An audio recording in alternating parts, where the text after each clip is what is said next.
नमस्कार भैया बहनों, मेरा नाम नम्रता शुक्ला। आपकी कक्षा 5 विषय हिंदी पाठ 16 पाठ का नाम है रविन्द्रनाथ टैगोर। इसका सीखने का प्रतिफल जानेंगे। पाठ 16 के माध्यम से सभी विद्यार्थी रविन्द्रनाथ जी के बारे में जानेंगे। बहुमुखी प्रतिभा के धनी रविन्द्रनाथ टैगोर एक महान व्यक्ति थे।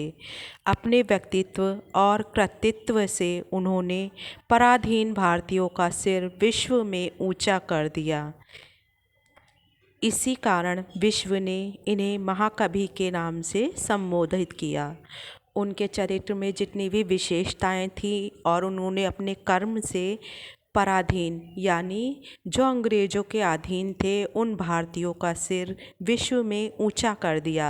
इसी कारण विश्व ने उन्हें महाकवि के नाम से संबोधित किया। ब्रह्म समाज का महोत्सव चल रहा था। आयोजकों ने गुरुदेव रविन्द्रनाथ टैगोर से उनका कोई गीत सुनाने का अनुरोध किया। अनुरोध यानी प्रार्थना की। गुरुदेव ने अनुरोध स्वीकार करते हुए सुनाया, जनगण मन अधिनायक जय हे भारत भाग्य विधाता। उस समय किसी ने कल्पना भी नहीं की थी कि यह गीत एक दिन स्वाधीन भारत का राष्ट्रगान बनेगा। अपने राष्ट्रगान को सभी भैया बहन जानते हैं।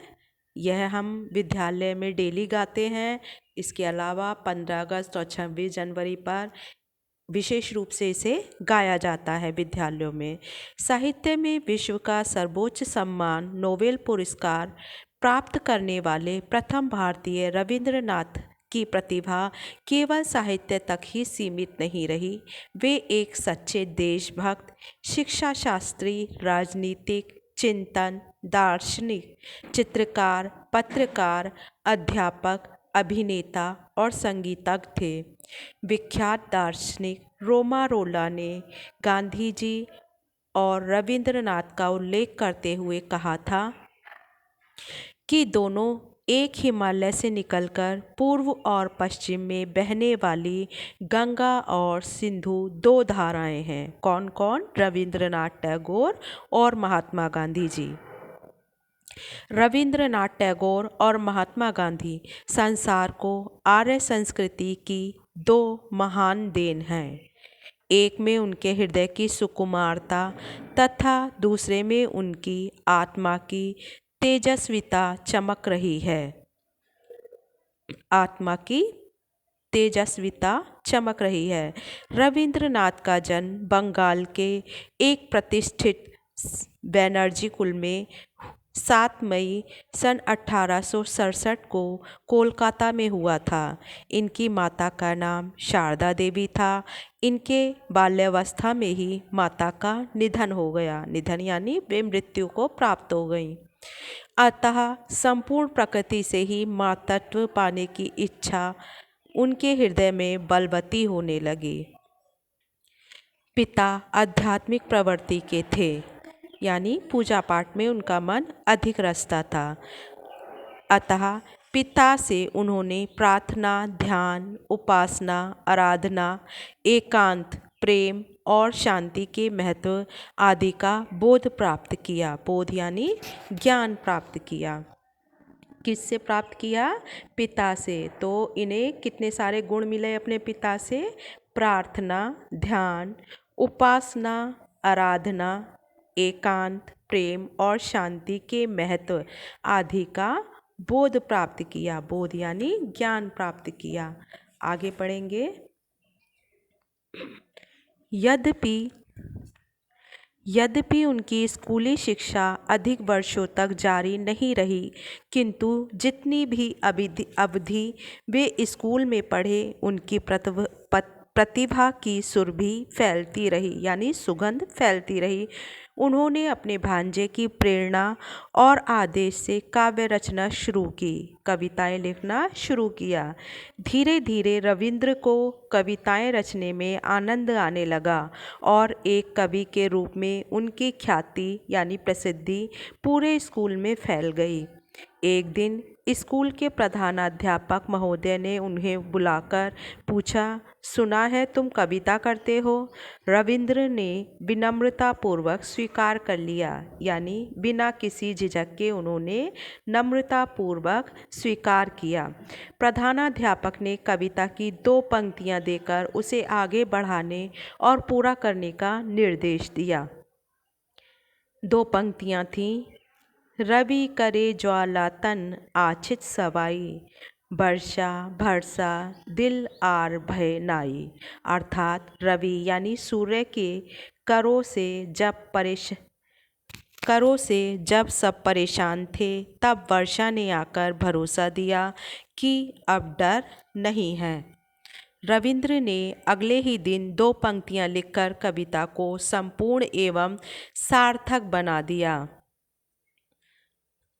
ये 2 पंक्तियां थी, मीन गणहीन है छील सरोवरे, एखन गहाशा सुख हुए जल क्रीड़ा करे। अर्थात मछलियां सरोवर में मुरझाई पड़ी थी, अब वे सुख जल क्रीड़ा में मग्न हो गईं। प्रधानाध्यापक महोदय गदगद हो गए। इसके बाद रविंद्रनाथ की लेखनी ने विराम नहीं लिया। विराम यानी रुकी नहीं। पारिवारिक, सामाजिक और सांसारिक औपचारिकताओं का निर्वाह करते हुए वे साहित्य और कला की साधना में निरंतर लगे रहे। औपचारिकताओं यानी जिम्मेदारियों का निर्वाह करते हुए वे साहित्य और कला की साधना में निरंतर लगे रहे। यज्ञोपवीत संस्कार के पश्चात वे पिता के साथ हिमालय की यात्रा पर निकले। अमृतसर होते हुए वे डलहौजी पहुँचे। यहाँ रहकर उन्होंने संस्कृत भाषा का ज्ञान प्राप्त किया तथा पिताजी के निर्देशन में वाल्मीकि रामायण का अध्ययन किया। सुरमय बर्फीली वादियों के बीच पिता को गुरु रूप में पाकर वह अध्ययन और स्वाध्याय के प्रति आसक्त हो गए। अपने इसी अनुभव के आधार पर बाद में उन्होंने पढ़ाई के बारे में लिखा था, पढ़ाई भोजन की तरह है, पहले कौर के साथ अगर स्वाद मिल जाए तो खाना आसानी से हजम हो जाता है। जैसे अगर भोजन में स्वाद मिल जाए तो भोजन मन से खाया जाता है और अच्छे से हजम भी हो जाता है। इसी तरह पढ़ाई के साथ साथ यदि उसके साथ कुछ अच्छा मिल जाए तो पढ़ाई करने का भी स्वाद या भाव दुगना हो जाता है और पढ़ाई करने का हमारा मन आगे और ज़्यादा बन जाता है। रविंद्र को पहले कौर से ही स्वाद मिल चुका था, इसलिए उनकी सीखने की भूख कभी भी कम नहीं हुई। उनके बड़े भाई देवेंद्र नाथ ने सन 1877 में भारती नामक पत्रिका का प्रकाशन शुरू किया। रविंद्रनाथ इसके संपादन मंडल में सम्मिलित हुए। इसके बाद रविंद्रनाथ इंग्लैंड गए तथा कुछ दिनों तक ब्राइटन के पब्लिक स्कूल में पढ़ने के बाद लंदन विश्वविद्यालय में उन्होंने प्रवेश लिया। यहाँ रहकर भी वे नियमित रूप से लिखते रहे। भारत लौटने के बाद उन्होंने अपना गीति नाट्य वाल्मीकि प्रतिभा लिखा। इसमें पाश्चात्य एवं भारतीय संस्कृति का अद्भुत संगम था। इसका प्रथम मंचन 1891 ईस्वी में हुआ।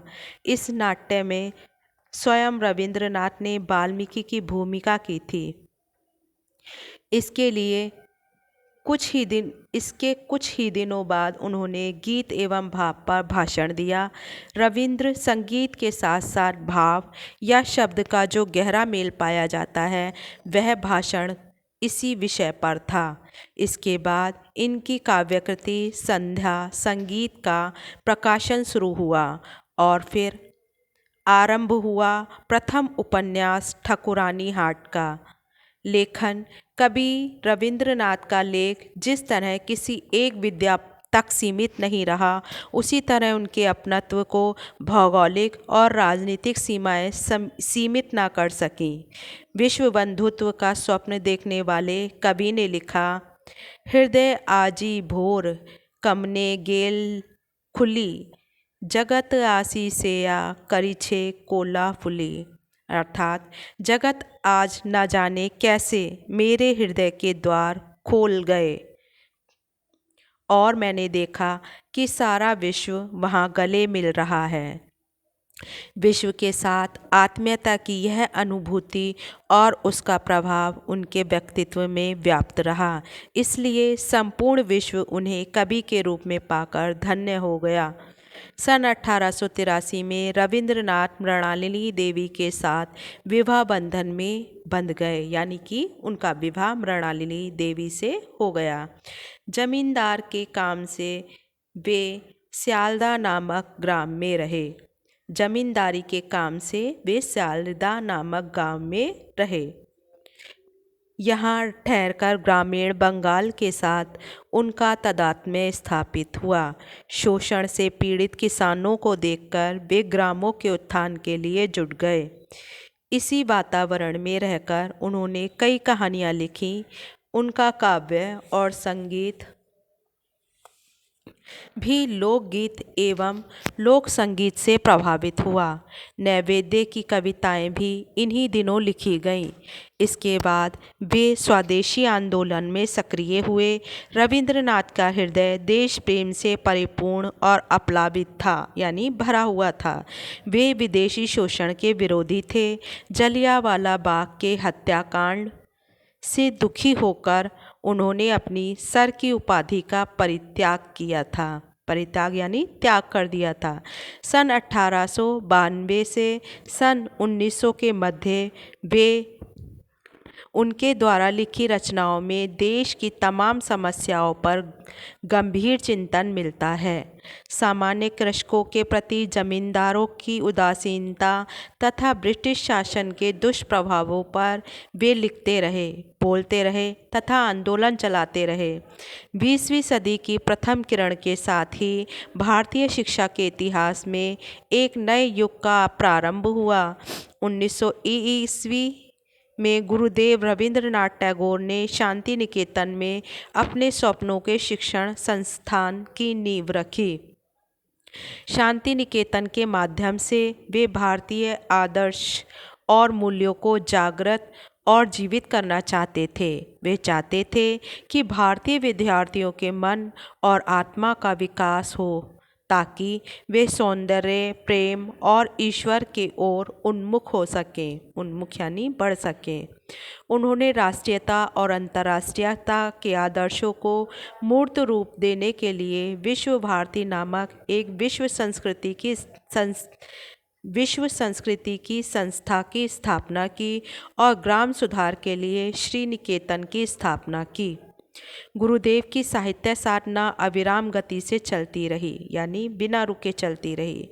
स्वयं में सबको समाविष्ट करने की भारतीय संस्कृति की विशेषता को दर्शाने वाला उनका निबंध भारतवर्ष के इतिहास की धारा काफ़ी चर्चित हुआ। भारत तीर्थ कविता में उन्होंने लिखा, दिवे और निवे मिलावे मिलीवे, जावे ना फिरे एक भारतेश, महान मानवेर सागर तीरे। अर्थात इस भारत की महान मानवता के सागर के किनारे जो भी आएगा वह देगा और लेगा भी, स्वयं मिलेगा और तथा औरों को मिलाएगा भी। वह यहाँ से लौटेगा नहीं। इसके बाद स्वयं की कविताओं के अंग्रेजी अनुवाद का सिलसिला शुरू हुआ और इंग्लैंड की यात्रा इस बार लंदन प्रवास के दौरान ईट्स जैसे कवि और एंड्रूज जैसे साहित्यक मर्मज्ञों की गोष्ठी में उन्हें भूरी भूरी सराहना मिली। प्रशंसकों के अनुरोध पर गीतांजलि का अंग्रेजी अनुवाद सन 1912 में प्रकाशित हुआ। तत्पश्चात जगत में इन कविताओं का हार्दिक स्वागत हुआ, दिल से स्वागत हुआ। कवि रविंद्र ने इस दौरान अमेरिका का भ्रमण किया। अप्रैल 1913 में वे पुनः इंग्लैंड लौटे और फिर भारत पहुंचने पर कोलकाता विश्वविद्यालय ने उन्हें डॉक्टर की उपाधि से सम्मानित किया। इसी बीच समाचार मिला कि गीतांजलि को सन 1913 का साहित्य का नोबेल पुरस्कार प्राप्त हुआ है। पूर्वी संसार के साहित्य को पहली बार पश्चिमी संसार ने सराहा था। गीतांजलि ने उन्हें विश्व विख्यात बना दिया, यानी विश्व में वह प्रसिद्ध हो गए। कवि रविंद्रनाथ टैगोर अत्यंत प्रसन्न थे। उनकी प्रसन्नता का कारण था नोबेल पुरस्कार से मिलने वाली रकम के ब्याज से विद्यालय चलाया जा सकेगा। साहित्य मर्मज्ञ एंड्रयूज रविंद्रनाथ से इतने प्रभावित हुए कि वे शांति निकेतन में आकर रहने लगे। एंड्रयूज के कारण ही गांधी जी जैसे मित्र गुरुदेव को मिले। दक्षिण अफ्रीका छोड़ने के बाद सन 1915 में गांधी जी सपरिवार शांति निकेतन में आकर रहे।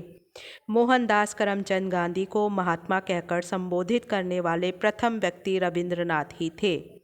इस संसार को अनेक अमूल्य उपहार देकर गुरुदेव अपने जीवन के अंतिम दिनों तक सक्रिय रहे। 7 अगस्त सन 1941 को 74 वर्ष की आयु में गुरु पूर्णिमा के दिन वे यह संसार छोड़कर चले गए। प्रत्येक भारतवासी को अपने इस देशवासी पर गर्व है। एक बार फिर से देखेंगे इस पैराग्राफ को। साहित्य मर्मज्ञ एंड्रयूज रविंद्रनाथ से इतने प्रभावित हुए कि वे शांति निकेतन में आकर रहने लगे। एंड्रयूज के कारण ही गांधी जी जैसे मित्र गुरुदेव को मिले। दक्षिण अफ्रीका छोड़ने के बाद सन 1915 में गांधी जी सपरिवार शांति निकेतन में आकर रहे।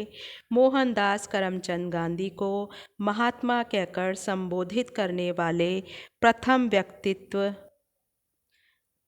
गांधी जी को महात्मा कहकर संबोधित करने वाले प्रथम व्यक्ति रविंद्रनाथ ही थे। इस संसार को अनेक अमूल्य उपहार देकर गुरुदेव अपने जीवन के अंतिम दिनों तक सक्रिय रहे। 7 अगस्त सन 1941 को 74 वर्ष की आयु में गुरु पूर्णिमा के दिन वे संसार छोड़कर चले गए, यानी मृत्यु को प्राप्त हो गए। प्रत्येक भारतवासी को अपने इस देशवासी पर गर्व है। किस पर? रविंद्रनाथ टैगोर पर। एक बार फिर से देखेंगे इस पैराग्राफ को। कवि रविंद्र ने इस दौरान अमेरिका का भ्रमण किया, यानी वह अमेरिका घूमे। अप्रैल 1913 में वे पुनः इंग्लैंड लौटे और फिर भारत पहुंचने पर कोलकाता विश्वविद्यालय ने उन्हें डॉक्टर की उपाधि से सम्मानित किया। उन्हें एक उपाधि दी गई जिसका नाम जो डॉक्टर की थी। इसी बीच समाचार मिला कि गीतांजलि को सन 1913 का साहित्य नोबेल पुरस्कार प्राप्त हुआ है। जो उन्होंने काव्य रचना की थी, गीतांजलि को सन 1913 में साहित्य का नोबेल पुरस्कार प्राप्त हुआ। पूर्वी संसार के साहित्य को पहली बार पश्चिमी संसार ने सराहा था, यानी पसंद किया था। गीतांजलि ने उन्हें विश्वविख्यात बना दिया, यानी विश्व में प्रसिद्ध बना दिया। कवि रविंद्र अत्यंत प्रसन्न थे। उनकी प्रसन्नता का कारण था कि नोबेल पुरस्कार से मिलने वाली रकम के ब्याज से विद्यालय चलाया जा सकेगा। साहित्य मर्मज्ञ एंड्रयूज रविंद्रनाथ से इतने प्रभावित हुए कि वे शांति निकेतन में आकर रहने लगे। एंड्रयूज के कारण ही गांधी जी जैसे मित्र गुरुदेव को मिले। दक्षिण अफ्रीका छोड़ने के बाद सन 1915 में गांधी जी सपरिवार शांति निकेतन में आकर रहे। मोहनदास करमचंद गांधी को महात्मा कहकर संबोधित करने वाले प्रथम व्यक्ति रविंद्रनाथ ही थे। इस संसार को अनेक अमूल्य उपहार देकर गुरुदेव अपने जीवन के अंतिम दिनों तक सक्रिय रहे। 7 अगस्त सन 1941 को 74 वर्ष की आयु में गुरु पूर्णिमा के दिन वे इस संसार को छोड़कर चले गए। प्रत्येक भारतवासी को अपने इस देशवासी पर गर्व है। धन्यवाद।